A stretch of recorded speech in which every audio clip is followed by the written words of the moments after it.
Welcome to Surviving Bad, where we explore stories of survival, hope, and inspiration.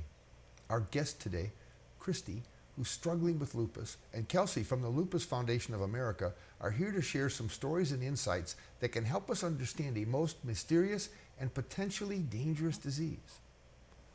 Welcome, Kelsey. Welcome, Christy.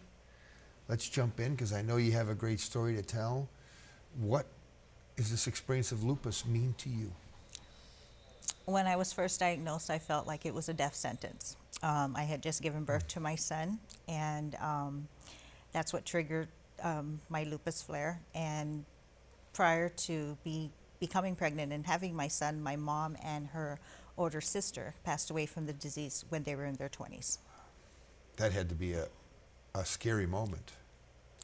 It was. I was 10 years old when my mom passed away, and her lupus was so severe that she spent most of the time in the hospital, so we didn't have a relationship. My grandparents took care of me. Okay.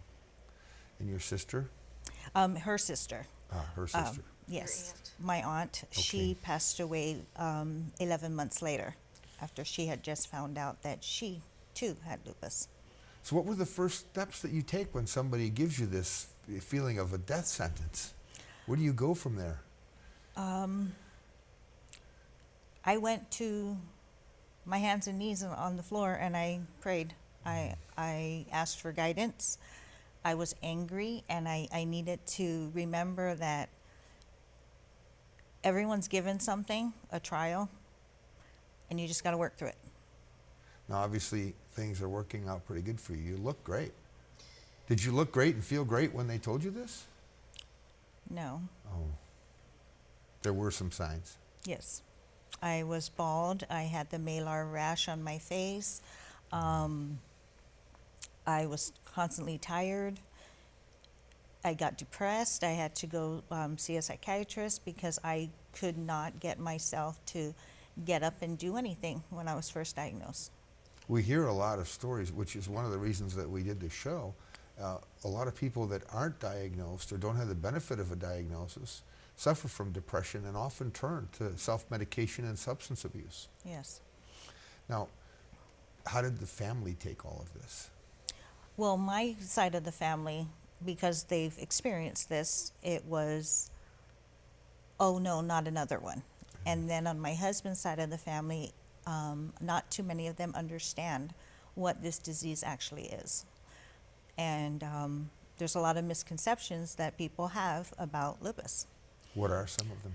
You made a comment that I look healthy and active and like nothing's wrong. And that's why this disease is called the mysterious disease, is because what you see on the outside is not what we're feeling in the inside. Now, is that something that helps you in dealing with, say, your husband's side of the family? People have made comments to me like, you need to get up and go get a job. You need to help your husband. Why doesn't she work? Is it fake? She never looks sick. She comes to the family gathering. She's hanging out. Nothing's wrong. But they don't know what goes on in the home or in the background. So it makes it hard. How about a support system? Are there people that you can talk to and other people with lupus that you know that can help you deal with some of these daily stresses? Yes.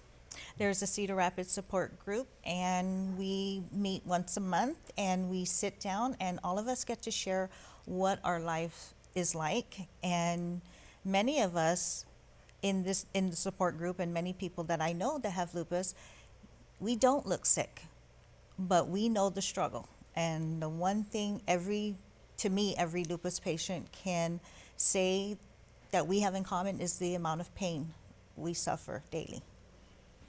And your days are still filled with pain then? Yes. You may not have the same symptoms. I mean, like today I could have a rash. Tomorrow it could be my joints. And then the gal sitting next to me at the meeting, she might be having joint pain and seizures. We all suffer different things at different times during this disease.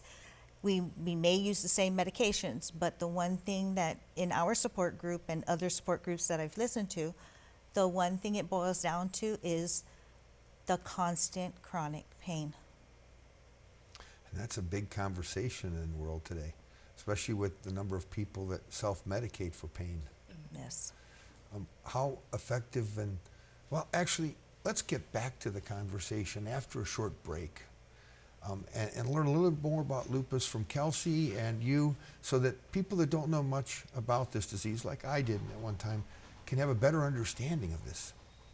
After a short break, we'll return. Christy will share more of her experiences, and Kelsey will talk about lupus and what it may mean to the rest of us. It's really quite a mystery. Stay tuned. You don't want to miss this.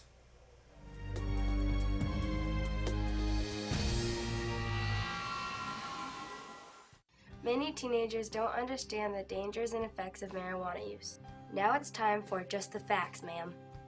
An IQ is a score determined from standardized tests to determine intelligence. An IQ of 100 puts the average person in the 50th percentile of intelligence. Regular marijuana use during teenage years can cause a long-term 8-point drop in IQ. A loss of 8 IQ points drops them to the 29th percentile. For more information, go to drugfreeiowa.org.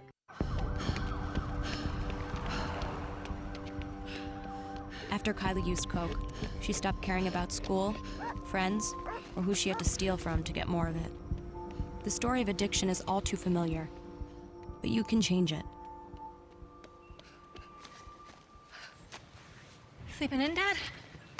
If you or someone you know is in recovery from addiction, share your story with the partnership at drugfree.org, because your story can change someone else's. Hi, I'm Carnell. If you're like me, you spend a lot of time online, streaming shows, downloading files, and Skyping with family. That's why Mediacom recently boosted many of our internet speeds at no extra cost. We call it Always Faster Internet because we're always improving to meet your needs. And when you combine improved speeds with hassle-free Wi-Fi, you get super fast speeds all over the house. So more gets done even faster.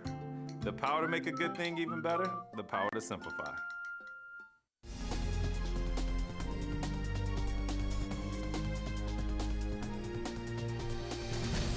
Welcome back to Surviving Bad.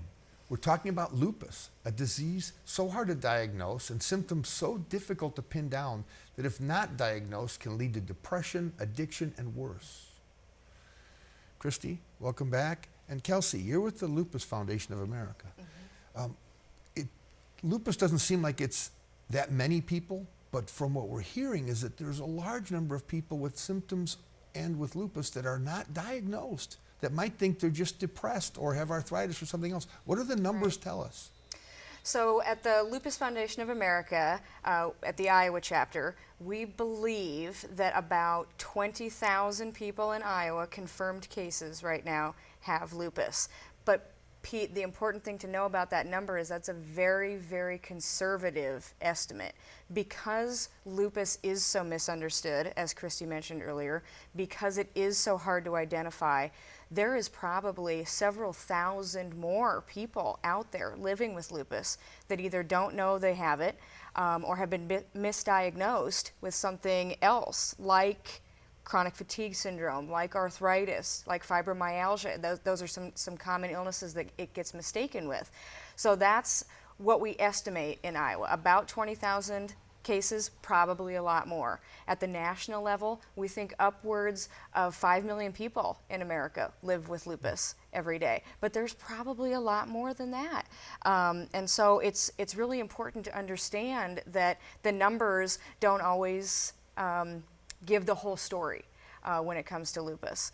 So one of the things that Christy mentioned earlier is that, and that you guys talked about, is that lupus patients don't always outwardly appear sick.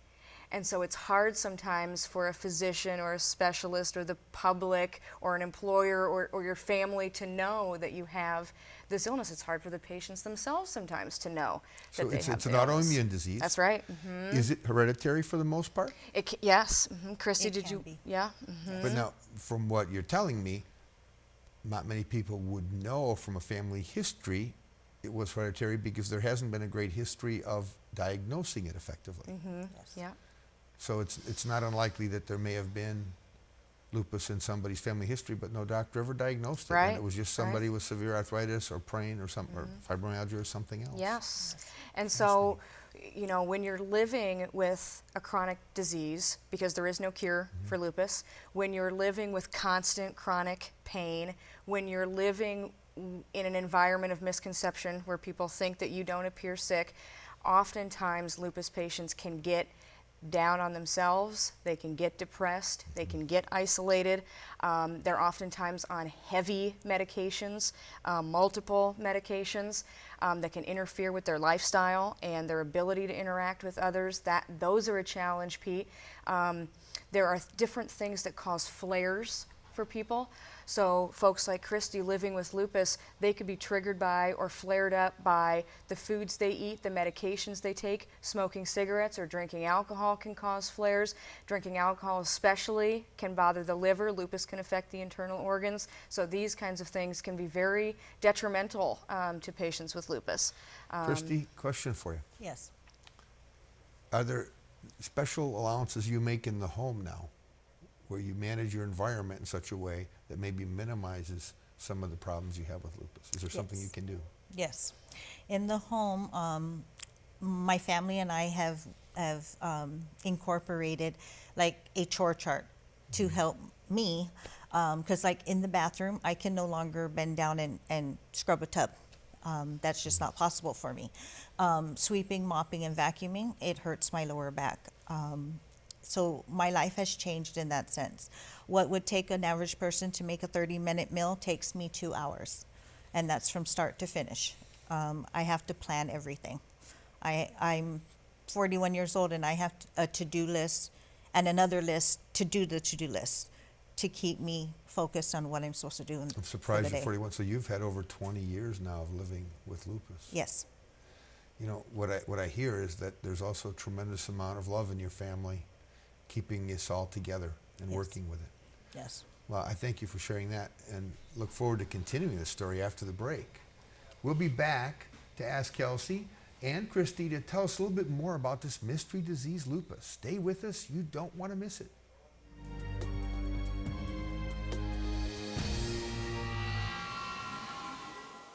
You may have heard about synthetic drugs in the news and the fact that more Iowa teenagers who use them are ending up in the hospital. Synthetic drugs can be dangerous, but you can help prevent the threat. Learn about synthetic drugs and talk with your kids now. For sale does not mean safe to use. Get help at drugfreeiowa.org.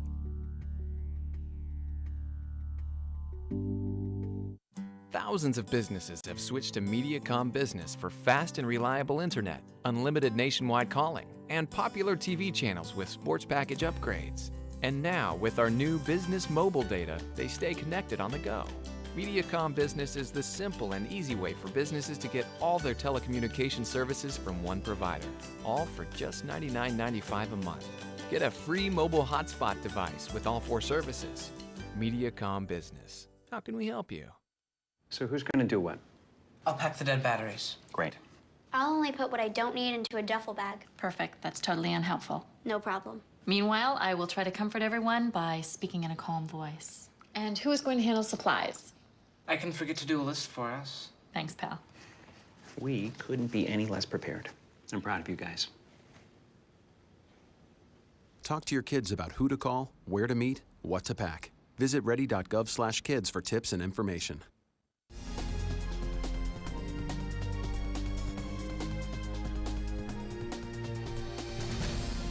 Welcome back to Surviving Bad, our discussion about lupus and our special guest, Christy and Kelsey from the Lupus Foundation of America. Kelsey, this seems like quite a challenge. What are the things that your organization does for people with lupus or maybe struggling with things that might be in Iowa? So the Lupus Foundation of America, the Iowa chapter, our mission is to support those affected by the disease of lupus, so patients themselves, their families, caregivers. We want to support them through research, advocacy, support, and education. So our foundation exists to raise awareness about what the disease is and how it impacts people. We want to educate physicians and clinicians about how to identify it, diagnose it, treat it. We want to let the public know that this is a very serious illness that can take the lives of people. We want to make sure that everyone knows that. We support our patients through different groups, different workshops, outreach sessions, those kinds of things. We do walks around the state, so we do a walk here in Cedar Rapids to support our patients, raise awareness, and raise funds. We are almost entirely funded through private donations, 90% of which stays here in Iowa and goes to support those Iowans affected by lupus. And it's just our mission to be a voice, to be an ear, and to be kind of the leader here in Iowa for this disease and those impacted by it. Now, Christy, you pointed out a bunch of symptoms that you may or may have not have. Let's review those again, because I want to connect that to something with the foundation. What are the types of symptoms that you would find? Hair falling out, you find some discoloration in the face, pain. What, any others? Joint swelling, muscle pain. Those who have systemic lupus, they have damage to their internal organs. You can have neurological symptoms from the disease, kidney failure. Now, I don't want to create a panic, but there are going to be people, since we know a lot of people are not diagnosed, that might watch your show and say, what if I have lupus? What is their course? What would they do? Now, no doctor wants to have somebody come in and say, guess what? I saw this on TV and I think I have this. But if somebody is feeling like they have some of these symptoms and they don't feel the treatments are working or that they're going the right direction, is there something that you would recommend through your foundation that they should do? What would be their first step? Well, first and foremost, and then I'll let Christy kind of tell her story on this. First and foremost, I would say turn to your friends and family and let them know and talk to them about it. Second of all, come to us at the foundation. You can reach us lupus.org/Iowa. We are here for you. We're here to listen, help you with guidance, referrals, support connecting you with where you need to go, and just be an understanding ear for you. I can... what about the person that doesn't know they have lupus but wants to check it out? What would they do? Sure, go to our website, again, lupus.org/Iowa, and you can find there resources, information, you can find patient packages, you can find information for your physician, you can find recommendations. All of those pieces of information are there for you on our website if you just want to check it out. Or go to our foundation's umbrella, Lupus Foundation of America, their website, those same resources will be there for you, but if you want Iowa specific, that's what we're here for. Now, are there doctors that specialize in lupus? Yes. Rheumatologists and dermatologists are two of the doctors that are knowledgeable about the disease, because there's a form of lupus that only affects the skin, and so a dermatologist could probably handle your treatment. When you have systemic lupus, you'd probably visit with a rheumatologist, and they would manage your do your medication management. Yeah, but we would really like to, Pete, and I'm sure Christy would agree with me, educate the physician world and interact more with the medical community to help them learn more about the disease. It seems as if there's so many diseases there, and it's so sad that it's hard. You know, we think we can go to the moon and do a lot of things, and this is a case where there are maybe thousands of Iowans, undiagnosed, that could use some of the help that you've been able to access. And part of helping yourself, if you feel that you may have this disease, what I do to prepare me for my appointments, because you usually have appointments every 4 to 6 months, keep a journal, document your symptoms, and then bring it up after a week or two and say to a family member, hey honey, look at, this is what I've experienced. Did you notice this too? Maybe we should contact the doctor and see if they might want to run the tests for this disease or any other autoimmune disease. You know, I've heard a lot of advice. Keep a journal of your children's maladies. You're absolutely right. When you're feeling problems, it's good to not only write them down, but have your family and your spouse or loved ones keep an eye on it for you too, to make sure you're not crazy, that you really are having these issues on a regular basis. Yes. Yeah, and if you do feel like you're experiencing symptoms, or if you're newly diagnosed or a long-term sufferer from lupus. Christy, I think, would agree. We want you to know that there are others out there. There are places that you can turn to. You aren't alone. There is help out there for you. That's a great point. And when we come back, I'd like you to share some advice from your experiences with our viewers. After a short break, we'll invite our guests to share advice, speaking directly to you with ideas that may just help you deal with the challenge you don't even know you're facing and help improve your life. See you after the break.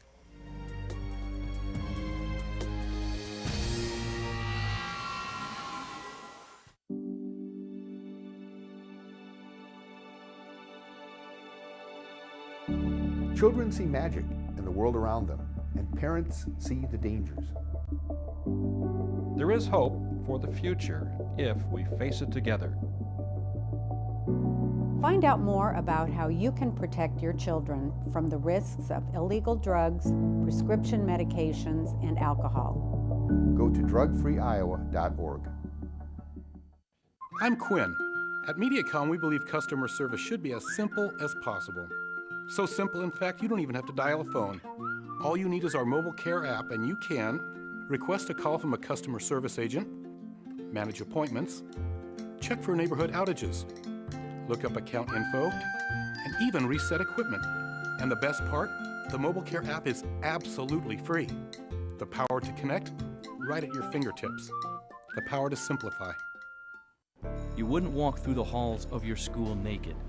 Yet without thinking, many teens sext explicit photos of themselves to friends using cell phones, never thinking it'll go further. But once you hit send, you're exposed. You're out there in cyberspace for everyone to see. Sexting, it's dumb, it's dangerous, and it's against the law.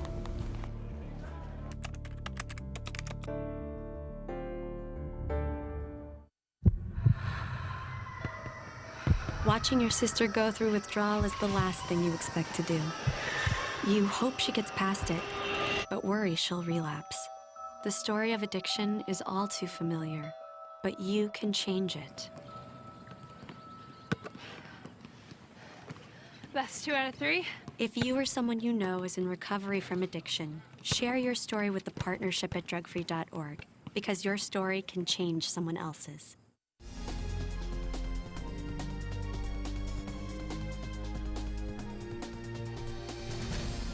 Welcome to Surviving Bad in this closing segment.